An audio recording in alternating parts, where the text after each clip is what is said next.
నమస్తే అండి. నా పేరు డాక్టర్ కే ప్రజ్ఞ, కన్సల్టెంట్ ఫిజిషియన్, ప్రజ్ఞ జనరల్ హాస్పిటల్, రాజమహేంద్రవరం. ఈరోజు మనం హ్యూమన్ మెటాన్యూమోవైరస్ హెచ్ఎంపివి వైరస్ గురించి తెలుసుకుందాం.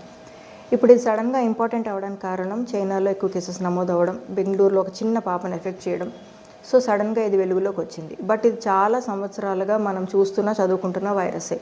సో కాకపోతే ఇది కామన్గా జలుబు దగ్గును కాజ్ చేసే వైరస్ అయితే కాదు. ఫర్ ఎగ్జాంపుల్, సగటున ఒక వ్యక్తి, పెద్దవాళ్ళైతే సంవత్సరంలో 2 నుంచి 4 సార్లు జలుబు దగ్గున బారిన పడతారు. అదే చిన్నపిల్లలైతే 6 నుంచి 10 సార్లు జలుబు దగ్గు వస్తూ ఉంటాయి. సో మనకి కామన్గా ఈ జలుబు దగ్గును కాజ్ చేసే వైరస్లు వేరే, కొన్ని అరుదుగా వైరస్లు ఉంటాయి. వాటిల్లో బోకా వైరస్, హెచ్ఎంపివి వైరస్ ఇవి ఉంటాయి అన్నమాట. కానీ దీనికి స్పెసిఫిక్గా మనం ఆర్టీపీసీఆర్ చేసి కనిపెట్టాల్సిన అవసరం లేదు. ఎందుకంటే సాధారణ జలుబు దగ్గులాగానే మనం దీన్ని ట్రీట్ చేయవచ్చును. ఓకే, దీని లక్షణాలు ఎలాగుంటాయంటే ముక్కు మూసుకుపోవడం, రన్నింగ్ నోసు, గొంతు నొప్పి, చిన్నగా పిల్లి కూతలు, లో గ్రేడ్ ఫీవరు, బాడీ పెయిన్స్, కొంచెం ఆకలి తక్కువ ఉండడము, సాధారణ అప్పర్ రెస్పిరేటరీ ట్రాక్ట్ ఇన్ఫెక్షన్ లక్షణాలే ఉంటాయి.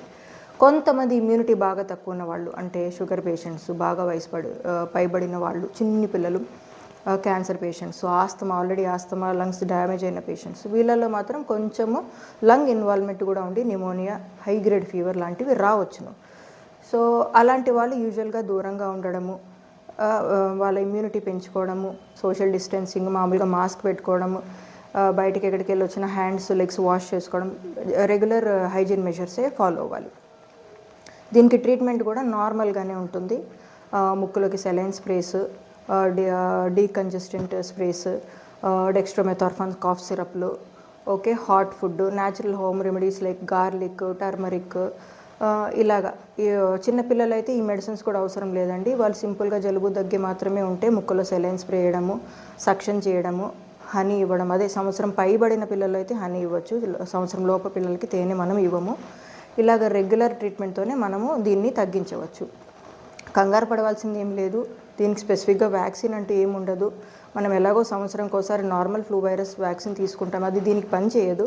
కానీ రెగ్యులర్ కోల్డ్, కాఫ్కి తీసుకునే మెజర్సే తీసుకోవాలి.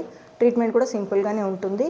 మెయిన్ ఏంటంటే crowded places, temples, function halls, ఇలాగ జలుబు దగ్గు వింటర్ సీజన్లో అవాయిడ్ చేయాలి. ఒకవేళ వెళ్ళవలసిన పరిస్థితి వస్తే ఇమ్యూనిటీ తక్కువ ఉన్న వాళ్ళని ఇంట్లో ఉంచి మీరు మాత్రం మాస్క్, శానిటైజర్ తీసుకొని వెళ్ళాలి, అంతే. Thank you.